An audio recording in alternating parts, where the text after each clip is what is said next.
প্রিয় ভাইয়েরা, কবরে যেতে হবে, কি নিয়ে যাবেন সেটা যেমন বড় কথা, কি রেখে যাবেন সেটাও কিন্তু ভাবার বিষয়।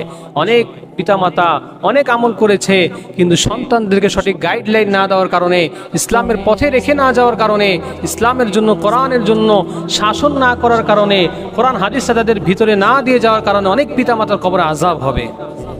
পিতামাতা যারা রয়েছেন সন্তানদেরকে কোরআনটা শিক্ষা দিয়ে যান, হাদিস শিক্ষা দিয়ে যান, আল্লাহর ভয় তাদের সিনার মধ্যে দিয়ে যান। ইনশাআল্লাহ এই সন্তান কখনোই অপকর্ম করবে না। ইনশাআল্লাহ দুই একজন পথভ্রষ্ট হয়ে জেলেও যেতে পারে। আপনার যতটুকু দায়িত্ব, আপনার দায়িত্ব তাদের অন্তরের মধ্যে আল্লাহর ভয়, রব্বুল আলামিনের ভয়, রসুলের শিক্ষা, রসুলের সুন্নাহ, হাদিস, কোরআন এগুলো ইনস্টল করে দিয়ে যান। ইনশাআল্লাহ যখন তার হৃদয়ের মধ্যে আল্লাহ তাআলার ভয় চলে আসবে, সে কোনোদিনও মানুষকে হত্যা করতে পারবে না।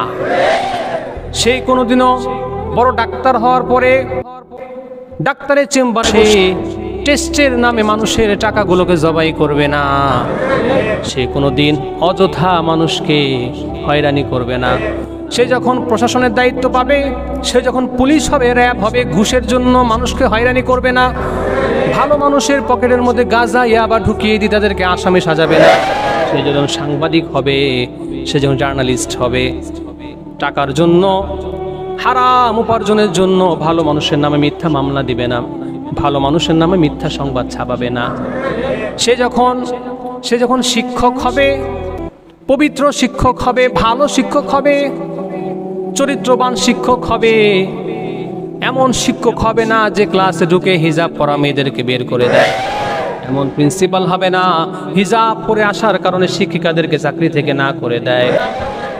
সে যখন ইঞ্জিনিয়ার হবে, সে কখনো রডের বদলে বাঁশ দিবে না। এজন্যই কবি বলেছেন, যাদের হৃদয়ে আছে আল্লাহর ভয়, তারা কভু পথ ভুলে যায় না। আল্লাহর প্রেম ছাড়া এই জীবনে কারো কাছে কোনো কিছু চায় না, কারো কাছে কোনো কিছু চায় না।